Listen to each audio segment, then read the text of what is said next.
ನಮಸ್ಕಾರ. ನೀವು ನೋಡ್ತಾ ಇದ್ದೀರಾ ಶ್ರೀ ಮಾರಿಕಾಂಬಾ ಡಿಜಿಟಲ್ ಟಿವಿ. ನಾನು ಶ್ವೇತಾ ಶೇಟ್. ಸಿರಸಿ ಎಸ್ಎಸ್ಎಲ್ಸಿ ಪರೀಕ್ಷೆಯಲ್ಲಿ ಅನುತ್ತೀರ್ಣರಾದವರು ಪರೀಕ್ಷೆಯಲ್ಲಿ ಗೈರಾದವರಿಗೆ ಎರಡನೇ ಬಾರಿ ಪರೀಕ್ಷೆ ತುಂಬಲು ಶನಿವಾರ ಅಂತಿಮ ದಿನವಾಗಿದೆ. ತಕ್ಷಣವೇ ಈ ವಿದ್ಯಾರ್ಥಿಗಳು ಪರೀಕ್ಷಾ ಫಾರಂ ಭರ್ತಿ ಮಾಡಬೇಕು ಎಂದು ಶಿರಸಿ ಶೈಕ್ಷಣಿಕ ಜಿಲ್ಲಾ ಉಪನಿರ್ದೇಶಕ ಪಿ ಬಸವರಾಜ್ ಹೇಳಿದರು. ಅವರು ಶುಕ್ರವಾರ ನಗರದ ಡಿಡಿಪಿಐ ಕಚೇರಿಯಲ್ಲಿ ನಡೆದ ಸುದ್ದಿಗೋಷ್ಠಿಯಲ್ಲಿ ಮಾತನಾಡಿ, ಅನುತ್ತೀರ್ಣರಾದವರು ಪರೀಕ್ಷೆ ಬರೆಯದವರ ಸಂಖ್ಯೆ ಶಿರಸಿ ಶೈಕ್ಷಣಿಕ ಜಿಲ್ಲೆಯಲ್ಲಿ 2425ರಷ್ಟಿದೆ. ಈಗಾಗಲೇ ಇವರಲ್ಲಿ 1736 ವಿದ್ಯಾರ್ಥಿಗಳು ಪರೀಕ್ಷೆಗೆ ಫಾರಂ ತುಂಬಿದ್ದಾರೆ. ಇನ್ನು 689 ವಿದ್ಯಾರ್ಥಿಗಳು ಪರೀಕ್ಷಾ ಫಾರಂ ತುಂಬಬೇಕಿದೆ.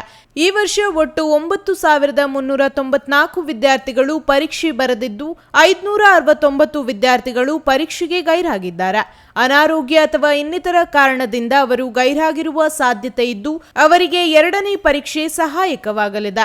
ಅದರಂತೆ ಅನುತ್ತೀರ್ಣಗೊಂಡ 1856 ವಿದ್ಯಾರ್ಥಿಗಳು ಧೃತಿಗೆಡದೆ ಈ ಪರೀಕ್ಷೆಯನ್ನು ಸಮರ್ಥವಾಗಿ ಎದುರಿಸಬೇಕು. ಈ ವಿದ್ಯಾರ್ಥಿಗಳಿಗೆ ಯಾವುದೇ ರೀತಿಯ ಪರೀಕ್ಷಾ ಶುಲ್ಕ ಇರುವುದಿಲ್ಲ. ಉತ್ತೀರ್ಣರಾಗಿ ಫಲಿತಾಂಶ ಸುಧಾರಣೆಗಾಗಿ ಪರೀಕ್ಷೆ ಬರೆಯುವವರಿಗೆ ಪರೀಕ್ಷಾ ಶುಲ್ಕವಿರುತ್ತದೆ ಎಂದರು.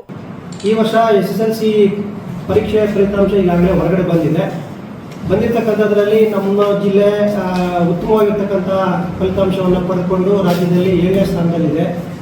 ಮತ್ತು ವಿಶೇಷವಾಗಿ ಅತ್ಯುನ್ನತ ಮಟ್ಟದಲ್ಲಿ ನಮ್ಮ ಜಿಲ್ಲೆಯಲ್ಲಿ ತುಂಬ ಮಕ್ಕಳು ಸಾಧನೆ ಮಾಡಿದ್ದಾರೆ. ಅದು ಈಗಾಗಲೇ ತಮಗೆಲ್ಲ ಗೊತ್ತಿರ್ತಕ್ಕಂಥ ವಿಷಯ. ಈಗ ನನ್ನ ಪತ್ರಿಕಾಗೋಷ್ಠಿ ಮುಖ್ಯ ಉದ್ದೇಶ ಏನು, ಇಲಾಖೆಯವ್ರದ್ದು ನಿರ್ದೇಶನ ಅಂತ ಹೇಳಿದರೆ, ಈಗ ನಮ್ಮಲ್ಲಿ ಒಂದಿಷ್ಟು ಜನ ಫೇಲ್ ಕ್ಯಾಂಡಿಡೇಟ್ ಆಗಿದ್ದಾರೆ, ನಾಟ್ ಕಂಪ್ಲೀಟ್ ಆಗಿರ್ತಕ್ಕಂಥ ಫೇಲ್ ಆಗಿರ್ತಕ್ಕಂಥವ್ರು. ನಾಳೆ ಕೊನೆ ದಿನ ಇದೆ, 10ನೇ ತಾರೀಕು. ಮೇ ಬಿ ಒಂದು ದಿನ 2 ದಿನ ಎಕ್ಸ್ಟೆಂಡ್ ಮಾಡ್ಬೋದು ಅಥವಾ ಮಾಡೋದು ಗೊತ್ತಿಲ್ಲ. ನಾಳೆ ಅಂತೂ ಅಂತಿಮ ದಿನ ಇದೆ. ಈ ದಿನಕ್ಕೆ ನಮ್ಮಲ್ಲಿ ಅನುತ್ತೀರ್ಣರಾಗಿರ್ತಕ್ಕಂಥ ಎಲ್ಲ ಮಕ್ಕಳನ್ನು ನಾವು ನೋಂದಣಿ ಮಾಡಬೇಕು ಅಂತೇಳಿ ಇಲಾಖೆಯ ನಿರ್ದೇಶನ, ವಿಶೇಷವಾಗಿ ಮಾನ್ಯ ಶಿಕ್ಷಣ ಮಂತ್ರಿಗಳ ನಿರ್ದೇಶನ ಇದೆ. ಹಾಗಾಗಿ ಅವರು ಸ್ವತಃ ಒಂದು ತಮ್ಮ ಕಚೇರಿಯಿಂದ ಪತ್ರಗಳನ್ನೇ ಬರೆದಿದ್ದಾರೆ. ಎಲ್ಲ DDPIಗಳು ತಮ್ಮ ಜಿಲ್ಲೆಯ ಜಿಲ್ಲಾಧಿಕಾರಿಗಳು ಮತ್ತು ಮುಖ್ಯ ಕಾರ್ಯಾಧಿಕಾರಿಗಳೊಂದಿಗೆ ಒಂದು ಸಣ್ಣ ಪತ್ರಿಕಾಗೋಷ್ಠಿಯನ್ನು ಮಾಡಿ ವ್ಯಾಪಕವಾಗಿ ಪ್ರಚಾರ ಮಾಡಿ ಎಲ್ಲ ಮಕ್ಕಳಿಗೂ ನೋಂದಣಿ ಮಾಡಿಸ್ಲಿ ಅಂತೇಳಿ. ಇಲ್ಲಿ ಒಂದು ವಿಶೇಷ ಏನಂತ ಹೇಳಿದರೆ, ಈ ವರ್ಷ ಕಳೆದ ವರ್ಷ ರೆಗ್ಯುಲರ್ ವಿದ್ಯಾರ್ಥಿಗಳು ಯಾರಿದ್ದರು, ರೆಗ್ಯುಲರ್ ಆಗಿ ತರಗತಿಗೆ ಹೋಗಿ ಪಾಠ ಕೇಳಿ ಪರೀಕ್ಷೆ ಬರೆದವರು ಇದ್ರಲ್ಲ, ಆ ವಿದ್ಯಾರ್ಥಿಗಳಿಗೆ ಉಚಿತವಾಗಿರ್ತಕ್ಕಂಥ ನೋಂದಣಿ ಇದೆ. ಈಗ ಪರೀಕ್ಷೆ 2 ಮತ್ತು ಪರೀಕ್ಷೆ 3ಕ್ಕೆ ನಾವು ಯಾವುದೇ ಶುಲ್ಕಗಳನ್ನು ತಗೊಳ್ಳೋದಿಲ್ಲ. ಒಂದು ಸಬ್ಜೆಕ್ಟ್ ಫೇಲ್ ಆದರೂ ತೊಗೊಳ್ಳೋದಿಲ್ಲ ಅಥವಾ 6 ಸಬ್ಜೆಕ್ಟ್ ಫೇಲ್ ಆದರೂ ತೊಗೊಳ್ಳೋದಿಲ್ಲ. ಸೊ ಆ ಒಂದು ಹಿನ್ನೆಲೆಯಲ್ಲಿ ಈ ಪತ್ರಿಕಾಗೋಷ್ಠಿ ಅತ್ಯಂತ ಮಹತ್ವದ್ದು. ಈಗ ನಿಮ್ಮ ಈ ಏನು ರೆಗ್ಯುಲರ್ ಫ್ರೆಷರ್ಸ್ ಅಂತ ನಾವು ಕರಿತೇವೆ, ರೆಗ್ಯುಲರ್ ಫ್ರೆಷರ್ಸ್, ಆ ಮಕ್ಕಳಿಗೆ ಯಾರು ಅದರಲ್ಲಿ ಅನುತ್ತೀರ್ಣರಾಗಿದ್ದಾರೆ ಅಥವಾ ಪರೀಕ್ಷೆ 1ಅನ್ನು ಕಟ್ಟಿ ಬೇರೆ ಇನ್ಯಾವುದೋ ಹೆಲ್ತ್ ಇಶ್ಯೂನಿಂದಾಗಲಿ ಅಥವಾ ಬೇರೆ ಇನ್ಯಾವುದೋ ಕಾರಣದಿಂದಾಗಲಿ ಪರೀಕ್ಷೆಗೆ ಗೈರುಹಾಜರಾಗಿರ್ತಕ್ಕಂಥವ್ರು ಇದ್ದಾರೆ. ಸೊ ಅವರಿಗೆ ಉಚಿತವಾದ ನೋಂದಣಿ ವ್ಯವಸ್ಥೆಯನ್ನು ನಮ್ಮ ಎಲ್ಲ ಶಾಲೆಗಳಲ್ಲಿ ನಾವು ಮಾಡ್ತಾ ಇದ್ದೀವಿ. ಸೊ ನಮಗೆ 1856 ಮಕ್ಕಳು ನಮಗೆ ನೋಂದಣಿ ಆಗಬೇಕಿತ್ತು. ಅದರಲ್ಲಿ ಈಗಾಗಲೇ 1736 ವಿದ್ಯಾರ್ಥಿಗಳು ನೋಂದಣಿ ಆಗಿದ್ದಾರೆ. 1856ಕ್ಕೆ 1736 ವಿದ್ಯಾರ್ಥಿಗಳು ನೋಂದಣಿ ಆಗಿದ್ದಾರೆ. ಇದಕ್ಕೆ ನಾವು ಈ 569 ನಮಗೆ ಗೈರು ಹಾಜರಿದ್ದಾರೆ ಇಡೀ ಜಿಲ್ಲೆಯಲ್ಲಿ. ಲಾಸ್ಟ್ ಒಂದೇ ಪರೀಕ್ಷೆಗೆ ಗೈರು ಹಾಜರಾದವರು ಇವರನ್ನು ಸೇರಿಸಿದರೆ ಒಟ್ಟು ಇನ್ನೂ 689 ಮಕ್ಕಳು ಮಾತ್ರ ನಾವು ನೋಂದಣಿ ಮಾಡಬೇಕು ಈ ನಾಳೆವರೆಗೂ. ಸೊ ಇವತ್ತು ನಮ್ಮ ಎಲ್ಲ ಹೆಡ್ ಮಾಸ್ಟರ್ಗಳು ಶಾಲೆ ಓಪನ್ ಆಗಿದ್ದಾವೆ. ಎಲ್ಲ ಸರ್ಕಾರಿ ಅನುದಾನ ರಹಿತ ಎಲ್ಲ ಶಾಲೆಗಳು ಓಪನ್ ಆಗಿ ಮಕ್ಕಳಿಗೆ ನೋಂದಣಿ ಮಾಡ್ಕೊಳ್ಳಿಕ್ಕೆ ನಾವು ಸಿದ್ಧರಿದ್ದೇವೆ.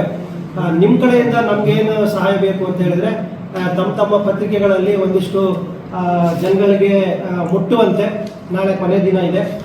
ಎಲ್ಲ ರೆಗ್ಯುಲರ್ ವಿದ್ಯಾರ್ಥಿಗಳಿಗೆ ಉಚಿತವಾಗಿ ನೋಂದಣಿ ಪ್ರಕ್ರಿಯೆ ಇಲಾಖೆಯಲ್ಲಿ ನಡೀತಾ ಇದೆ. ತಾವೆಲ್ಲರೂ ನೋಂದಣಿ ಮಾಡ್ಕೋಬಹುದು ಅಂತಕ್ಕಂಥ ಒಂದು ಮಾಹಿತಿಯನ್ನು ವ್ಯಾಪಕವಾಗಿ ತಮ್ಮ ಕಡೆಯಿಂದ ಜನಗಳಿಗೆ ಮತ್ತು ಮಕ್ಕಳಿಗೆ ತಲುಪಬೇಕು ಅಂತ ಹೇಳಿ ನಾನು ವಿನಂತಿಯನ್ನು ಮಾಡ್ಕೊಳ್ತೇನೆ. ಈ ವರ್ಷ ಶಿರಸಿ ಶೈಕ್ಷಣಿಕ ಜಿಲ್ಲೆ ಎಸ್ಎಸ್ಎಲ್ಸಿ ಸಾಧನೆಯಲ್ಲಿ 1 ಸ್ಥಾನ ಮೇಲೇರಿ 7ನೇ ಸ್ಥಾನ ಪಡೆದಿದೆ. ಆದರೆ ಮುಂಡಗೋಡ್ ಮತ್ತು ಹಳಿಯಾಳ ತಾಲೂಕಿನಲ್ಲಿ ವಿದ್ಯಾರ್ಥಿಗಳ ಅನುತ್ತೀರ್ಣ ಪ್ರಮಾಣ ಜಾಸ್ತಿ ಇರುವ ಕಾರಣ ಒಟ್ಟಾರೆ ಫಲಿತಾಂಶ ಸಮಾಧಾನ ತಂದಿಲ್ಲ. ಮುಂದಿನ ವರ್ಷ ಈ ಫಲಿತಾಂಶ ಮತ್ತೆ ಮರುಕಳಿಸದಂತೆ ನೋಡಿಕೊಳ್ಳುವ ಸಲುವಾಗಿ ಈಗಿನಿಂದಲೇ ಸಿದ್ಧತೆ ಆರಂಭಿಸಲಿದ್ದೇವೆ. ಮುಂಡಗೋಡ್ ಹಳಿಯಾಳ ತಾಲೂಕಿನಲ್ಲಿ ಫಲಿತಾಂಶ ಫಲಿತಾಂಶ ಸುಧಾರಣೆಗೆ ವಿಶೇಷ ಗಮನ ನೀಡಿದ್ದೇವೆ ಎಂದರು. ಸಿದ್ದಾಪುರ ಮತ್ತು ಯಲ್ಲಾಪುರ ತಾಲೂಕಿನಲ್ಲಿ ಮಣ್ಣಿನ ಗೋಡೆಯಿಂದ ನಿರ್ಮಿತವಾದ ಹಳೆಯ ಶಾಲೆಗಳ ಸಂಖ್ಯೆ ಜಾಸ್ತಿ ಇದೆ. ಇವುಗಳಲ್ಲಿ 382 ಕೊಠಡಿಗಳಿಗೆ ದೊಡ್ಡ ಪ್ರಮಾಣದ ರಿಪೇರಿ ಮುಕ್ತಾಯವಾಗಿದ್ದರೆ 272 ಕೊಠಡಿಗಳಿಗೆ ಸಣ್ಣ ಪ್ರಮಾಣದ ದುರಸ್ತಿ ಆಗಬೇಕಿದೆ. ಇದರ ಹೊರತಾಗಿ ಶಿರಸಿ ಶೈಕ್ಷಣಿಕ ಜಿಲ್ಲೆಯಲ್ಲಿ 225 ಹೊಸ ಕೊಠಡಿಗಳ ಅಗತ್ಯ ಇದೆ. ಈ ವರ್ಷ 30 ಹೊಸ ಕೊಠಡಿಗಳು ಮಂಜೂರಾಗಿದ್ದು ನಿರ್ಮಾಣ ಕಾಮಗಾರಿ ಆರಂಭಿಸುತ್ತಿದ್ದೇವೆ. ಕೆಲ ಶಾಲೆಗಳಲ್ಲಿ ಕೊಠಡಿಗಳು ಒಂದಕ್ಕೊಂದು ಹೊಂದಿಕೊಂಡಿರುವ ಕಾರಣ ಶಿಥಿಲಗೊಂಡ ಕೊಠಡಿಗಳನ್ನು ತೆರವು ಮಾಡಿದರೆ ಉಳಿದ ಕಟ್ಟಡಕ್ಕೂ ಧಕ್ಕೆ ಆಗುವಂತಿದೆ ಎಂದರು. ಸುದ್ದಿಗೋಷ್ಠಿಯಲ್ಲಿ ರೇಖಾ ನಾಯ್ಕ್, ಜಿಆರ್ ಹೆಗಡೆ, ಎಂ ಮುಗೇರ್ ಮುಂತಾದವರು ಇದ್ದರು.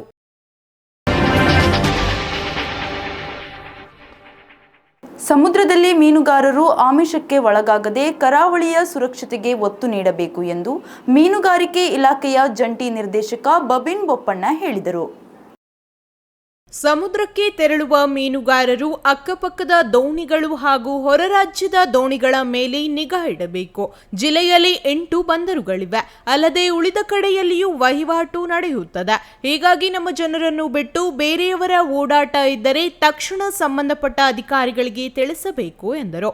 ಈಗಾಗಲೇ ಕರಾವಳಿ ಕಾವಲು ಪಡೆಯು ಸಮುದ್ರದಲ್ಲಿ ಗಸ್ತು ತಿರುಗುತ್ತಿದೆ. ಅಲ್ಲದೆ ಜೂನ್ 1ರಿಂದ ಮೀನುಗಾರಿಕೆ ಬಂದ್ ಆಗಲಿದ್ದು ಯುದ್ಧದ ಪರಿಸ್ಥಿತಿಯು ಎಲ್ಲಿಯವರೆಗೆ ಇರುತ್ತದೆ ಎಂದು ತಿಳಿದಿಲ್ಲ. ಸಾರ್ವಜನಿಕರು ಹಾಗೂ ಮೀನುಗಾರರು ಗಡಿಗೆ ತೆರಳಲು ಸಾಧ್ಯವಿಲ್ಲ. ಆದರೆ ನಮ್ಮ ವ್ಯಾಪ್ತಿಯಲ್ಲಿ ನಡೆಯುವ ಚಟುವಟಿಕೆಗಳ ಬಗ್ಗೆ ಮಾಹಿತಿ ನೀಡಿ ದೇಶದ ಭದ್ರತೆಗೆ ಸಹಾಯ ಮಾಡಬೇಕು. ಶತ್ರುಗಳು ಯಾವ ಮಟ್ಟಕ್ಕೂ ಇಳಿಯಬಹುದು. ಹೆಚ್ಚು ದ್ವೀಪಗಳಿರುವ ಕರಾವಳಿಯಲ್ಲಿ ಅಡಗಿ ಕೂರಬಹುದು. ಮದ್ದುಗುಂಡುಗಳನ್ನು ಸಂಗ್ರಹಿಸಬಹುದು. ಈ ಎಲ್ಲಾ ವಿದ್ಯಮಾನಗಳ ಬಗ್ಗೆ ಸಮುದ್ರದಲ್ಲಿರುವ ಮೀನುಗಾರರಿಗೆ ತಿಳಿಯುತ್ತದೆ. ಹೀಗಾಗಿ ಆಮಿಷಗಳಿಗೆ ಒಳಗಾಗಬಾರದು ಎಂದರು. ಎಮರ್ಜೆನ್ಸಿ ಅಂದರೆ ತುರ್ತು ಪರಿಸ್ಥಿತಿ ಅಂತಾರೆ ಯಾರಿಗಾದ್ರೂ ಫೋನ್ ಮಾಡಿ ಒಟ್ಟು ನಮಗೆ ಅಲ್ಲೊಂದು ಸೊಲ್ಯೂಷನ್ ಬೇಕು. ಅದಕ್ಕೆ ಏನು ಆಗಬೇಕು, ಏನು ಮಾಡಬೇಕು ಅನ್ನೋದು ಆ ಟೈಮ್ಗೆ ನಾವು ಹೇಳ್ಕೊಡ್ತೀವಿ. ಅದೇ ಪ್ರಕಾರ ಮಾಡಿ. ಕೆಲವೊಂದು ರೂಲ್ ಬುಕ್ ಇದೆ, ಅದ್ರ ಪ್ರಕಾರ ಮಾಡಿಕೊಳ್ಳಿ. ನಾಡಿದ್ದು ಮಾಕ್ ರಿವ್ಯೂ ಇರುತ್ತೆ. ಮಾಕ್ ರಿವ್ಯೂ ಬಗ್ಗೆನೂ ನಾನು ಹೇಳ್ತೀನಿ. ಈ ಮಧ್ಯದಲ್ಲಿ ಹೇಳ್ತೀನಿ ಏನೇ ಮಾಡಬೇಕಂತ ಮಾಕ್ ರಿವ್ಯೂಲ್ಲಿ. ಮತ್ತು ನಮ್ಮಲ್ಲಿ ಟೋಟಲಿ ಈಗ ರಾಜ್ಯದಲ್ಲಿ ಸರ್ಕಾರದಿಂದ 8 ಬಂದರುಗಳು ಉತ್ತರ ಕನ್ನಡ ಜಿಲ್ಲೆಯಲ್ಲಿ. ಅದು ಯಾವುದಂದರೆ ನಮ್ಮಲ್ಲಿ ಬೈಕೋಲು, ಅಮದಳ್ಳಿ, ಬೆಳಕೇರಿ, ಕದಡಿ, ತೊಂಕ, ಮಾವಿನಕುದುರೆ, ಆಳೆಕೋಡಿ ಮತ್ತು ತೆಂಗಿನಗುಡಿ. ಸೊ 8 ಮುಖ್ಯ ಬಂದರುಗಳಿದ್ದಾವೆ. 8 ಮುಖ್ಯ ಬಂದರುಗಳನ್ನು ಬಿಟ್ಟು 13 ಮೀನು ಇಳಿದಾಣ ಕೇಂದ್ರಗಳು ಹಾಗೂ 56 ತೀರಾ ಇಳಿದಾಣ ಕೇಂದ್ರಗಳು ಅಂತ ಮಾಡಿದ್ದಾರೆ. ಇದರಲ್ಲೆಲ್ಲ ಮೀನುಗಾರರು ಆಪರೇಟ್ ಮಾಡ್ತಾರೆ. ಸೊ ಇದರಲ್ಲೆಲ್ಲ ಗಮನಕ್ಕೆ ಇಟ್ಕೊಳ್ಬೇಕಾಗಿರೋದು ಏನು ನಡೀತಾ ಇಲ್ಲ. ಯಾರಾದರೂ ತುಂಬ ಜನ ಬಿಟ್ಟು ಬೇರೆ ಯಾರಾದರೂ ಹೊರಗೆ ನೋಡಬೇಕು. ಅದು ಹೆಚ್ಚು ಕಡಿಮೆ ನಿಮ್ಗೆ ಗೊತ್ತಾಗುತ್ತೆ, ನಾವೇನು ಹೇಳ್ಬೇಕಂತಿಲ್ಲ. ಅದೊಂದು ಬಿಟ್ಕೊಳ್ಳಿ. ಅಣುಕು ಕಾರ್ಯಾಚರಣೆಗೆ ಸಹಕಾರ ನೀಡಬೇಕು. ಯುದ್ಧದ ಪರಿಸ್ಥಿತಿಯಲ್ಲಿ ನಡೆಯುವ ಪ್ರಾಣಹಾನಿಯನ್ನು ಆದಷ್ಟು ಕಡಿಮೆ ಮಾಡಬೇಕು. ಮೇ 12ರಂದು ಸಂಜೆ 7:30ರಿಂದ 8 ಗಂಟೆಯವರೆಗೆ ಲೈಟ್ ಬಂದ್ ಮಾಡಿ ಬ್ಲಾಕ್ಔಟ್ ಮಾಡಬೇಕು. ಆದರೆ ಸಾರ್ವಜನಿಕರು ಸೈರನ್ ಕೇಳಿ ಗೊಂದಲಕ್ಕೆ ಒಳಗಾಗಬಾರದು. ಬೈತ್ಕೋಲ್ ಬಂದರಿನಲ್ಲಿ ಸಿಸಿ ಕ್ಯಾಮೆರಾ ಹಾಕುವ ಬಗ್ಗೆ ಜಿಲ್ಲಾಡಳಿತಕ್ಕೆ ಮಾತನಾಡಿದ್ದೇವೆ ಎಂದಿದ್ದಾರೆ. ಈ ಬಗ್ಗೆ ಇಲ್ಲಿನ ಬೈತ್ಕೋಲ್ನ ಮೀನುಗಾರರ ಫೆಡರೇಷನ್ ಕಚೇರಿಯಲ್ಲಿ ಶುಕ್ರವಾರ ಕರಾವಳಿಯ ಸುರಕ್ಷತೆ ಹಿನ್ನೆಲೆ ಮೀನುಗಾರರೊಂದಿಗೆ ಸಭೆ ನಡೆಸಲಾಗಿದೆ.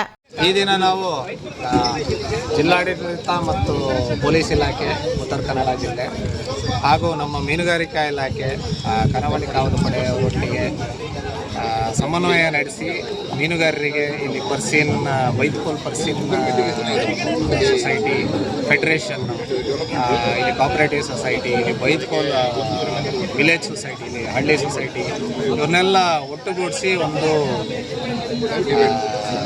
ಸಭೆಯನ್ನು ಸೇರಿಸಿದ್ದೇವೆ. ಇವತ್ತು ಮುಖ್ಯ ಉದ್ದೇಶ ಏನಂದರೆ, ನಿಮಗಾಗಲೇ ಈಗ ತುರ್ತು ಪರಿಸ್ಥಿತಿ ಅಂತ ಹೇಳಲ್ಲ, ಪಕ್ಕದ ದೇಶದಿಂದ ಏನೇನು ತೊಂದರೆ ಆಗ್ತಾಯಿದೆ ಅಂತ ನಮ್ಗೆ ಗೊತ್ತಿದೆ. ನಾವು ಸಾಕಷ್ಟು ಜಾಗರೂಕರಾಗಿರ್ಬೇಕಂತ ಈಗಾಗಲೇ ಎಲ್ಲ ಕಡೆ ತಿಳಿ ಹೇಳಿರ್ತಾರೆ. ನಮಗೆ ನಮ್ಮ ಮೀನುಗಾರರು ಮುಖ್ಯ, ಮೀನುಗಾರರ ಹಿತಾಸಕ್ತಿ ಮುಖ್ಯ. ಮೀನುಗಾರರಿದ್ದರೆ ನಮ್ಮ ಜಿಲ್ಲೆ ನಡೆಯುತ್ತದೆ. ಯಾಕಂದರೆ ಉತ್ತರ ಕನ್ನಡ ಜಿಲ್ಲೆ ಹೆಚ್ಚು ಕಡಿಮೆ ಕರಾವಳಿ ಮೀನುಗಾರಿಕೆಯಿಂದನೇ ಹೆಚ್ಚು ಆದಾಯ ಬರ್ತಾ ಇರುವಂಥದ್ದು. ಹಾಗಿರೋದ್ರಿಂದ ಸಭೆ ನಡೆಸಿ ಎಲ್ಲರನ್ನ ಒಂದು ಸಮನ್ವಯ ನಡೆಸಿ ಎಲ್ಲರನ್ನ ಗಮನಕ್ಕೆ ತಗೊಂಡು ಮೀನುಗಾರನ ಗಮನಕ್ಕೆ ತಗೊಂಡು ಇವತ್ತು ಇನ್ನು ಮುಂದಿನ ದಿನಗಳಲ್ಲಿ ಯಾವ ರೀತಿ ನಡ್ಕೋಬೇಕಾಗತ್ತೆ. ಮೀನುಗಾರರು ಏನಾದರೂ ಸಂಶಯಾಸ್ಪದ ದೋಣಿಗಳು ನೀರಿನ ಮೇಲಾಗಲಿ ಕೆಳಗಾಗಲಿ ಸಬ್ಮರೀನ್ ಅಂಥದ್ದು ಏನಾದರೂ ಬರುವಂಥದ್ದಾಗಲಿ ಈ ಥರದ್ದು ಏನಾದರೂ ಕಂಡು ಬಂದಲ್ಲಿ ಏನಾದರೂ ಬೇರೆ ಚಟುವಟಿಕೆ ಕಂಡು ಬಂದಲ್ಲಿ ಯಾರಾದರೂ ಸಂಶಯಾಸ್ಪದ ವ್ಯಕ್ತಿಗಳು ಅಂಡರ್ನಲ್ಲಿ ಇಲ್ಲ ಏನಾದರೂ ವಸ್ತುಗಳು ಇಟ್ಟು ಹೋಗೋದು ಎಕ್ಸ್ಪ್ಲೋಸಿವ್ಸ್ ಆಗಲಿ ಈ ಥರದ್ದು ಏನಾದರೂ ಸಿಡಿಯುವಂಥದ್ದು ಏನಾದರೂ ಇಟ್ಟು ಹೋಗುವಂಥದ್ದಾಗಲಿ ಮತ್ತು ಜನ ಓಡಾಡುವಂಥದ್ದು ಮತ್ತು ಈಗ ಹೇಗೂ ಉತ್ತರ ಕನ್ನಡದಲ್ಲಿ ನಮ್ಗೆ ಗೊತ್ತಿರುವ ಹಾಗೆ 54 ದ್ವೀಪಗಳಿದೆ. ಕೆಲವೊಂದು ದ್ವೀಪಗಳಲ್ಲಿ ಜನ ಇದ್ದಾರೆ, ಕೆಲವೊಂದರಲ್ಲಿ ಇಲ್ಲ. ಸೊ ಎಲ್ಲ ದ್ವೀಪಗಳಲ್ಲಿ ಹೋಗಿ ಅಡುಗೆ ಕೊಂಡ್ಕೊಳ್ಳುವಂಥದ್ದು ಈ ಥರದ್ದು ಏನೇ ಸಂಶಯ ಬಂದರೂ ಮೀನುಗಾರರೇ ಮುಖ್ಯ. ಅವ್ರು ಸಮುದ್ರದಲ್ಲೇ ಇರ್ತಾರೆ. ಹೆಚ್ಚು ಕಡಿಮೆ ಯಾರಾದರೂ ಒಬ್ಬ ಮೀನುಗಾರರಾದರೆ ಪ್ರತಿದಿನ ಯಾರಾದರೂ ಒಬ್ಬ ಮೀನುಗಾರ ಇದ್ದೇ ಇರ್ತಾರೆ. 168 ಕಿಲೋಮೀಟರ್ ನಮ್ಮ ಕರಾವಳಿ ಉದ್ದ ಇದೆ. ಸೊ ಎಲ್ಲಾದರೂ ಏನಾದರೂ ಸಂಶಯಾಸ್ಪದ ಕಂಡು ಬಂದಲ್ಲಿ ದ್ವೀಪಗಳಲ್ಲಾಗಲಿ ಬೋಟ್ಗಳಲ್ಲಾಗಲಿ ಏನಾದರೂ ಸಣ್ಣ ಪುಟ್ಟ ಕಂಡು ಬಂದಲ್ಲಿ ನಮಗೆ ತಿಳಿಸಿ ಹೇಳಿ ಅಂತ ಈ ದಿನ ಸಭೆ ಕರೆದಿದ್ದೇವೆ. ಇದಲ್ಲದೆ ನಾಡಿದ್ದು ಮಾಕ್ ಡ್ರಿಲ್ ಅಂತ ಮಾಡ್ತಾ ಇದ್ದಾರೆ. ತುರ್ತು ಪರಿಸ್ಥಿತಿ ಆದಲ್ಲಿ ಯಾವ ರೀತಿ ಮುಂಜಾಗ್ರತಾ ಕ್ರಮ ಭಯ ಪಡದೆ ಧೈರ್ಯವಾಗಿ ಯಾವ ಥರ ಮಾಡಬೇಕು ಏನು ಮಾಡಬೇಕಂತ ಪರಿಸ್ಥಿತಿಯಲ್ಲಿ ಯಾವ ಥರ ನಿಭಾಯಿಸಬೇಕು ಅಂತ ಹೇಳಲಿಕ್ಕೆ ಮಾಕ್ ಡ್ರಿಲ್ನ ಕೈಗೊಳ್ತಾ ಇದ್ದಾರೆ. 5 ಲೊಕೇಶನಲ್ಲಿ ಉತ್ತರ ಕನ್ನಡ ಜಿಲ್ಲೆಯಲ್ಲಿ ಮಾಡ್ತಾ ಇದ್ದಾರೆ.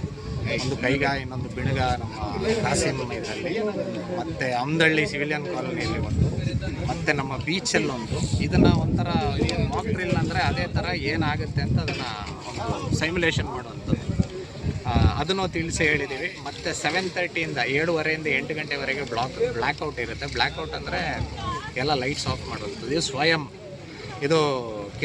ಎಲೆಕ್ಟ್ರಿಸಿಟಿ ಡಿಪಾರ್ಟ್ಮೆಂಟ್ ಅವ್ರು ಮಾಡಲ್ಲ, ಸ್ವಯಂ ಅವರವರಾಗೆ ಮನೇಲಿ ಲೈಟ್ ಆಫ್ ಮಾಡಿ, ಬೈಕ್ಗಳಲ್ಲೋ ಕಾರ್ಗಳಲ್ಲೋ ಹೋಗ್ತಾ ಇದ್ದಾರೆ, ಲೈಟ್ ಆಫ್ ಮಾಡಿ ಒಂದು ಅರ್ಧ ಗಂಟೆ ಎಲ್ಲರೂ ಇದರಲ್ಲಿ ಕೈಗೂಡಿಸ್ಬೇಕಾಗಿ ನಾನೆಲ್ಲ ಮೀನುಗಾರರಾಗಲಿ ಕಾರವಾರ ಟೌನು ಹೆಚ್ಚು ಕಡಿಮೆ ಕಾರವಾರ ಟೌನ್ ಪೂರ್ತಿ ಬ್ಲ್ಯಾಕ್ಔಟ್ ಮಾಡಬೇಕಂತ ಇಲ್ಲಿಂದನೇ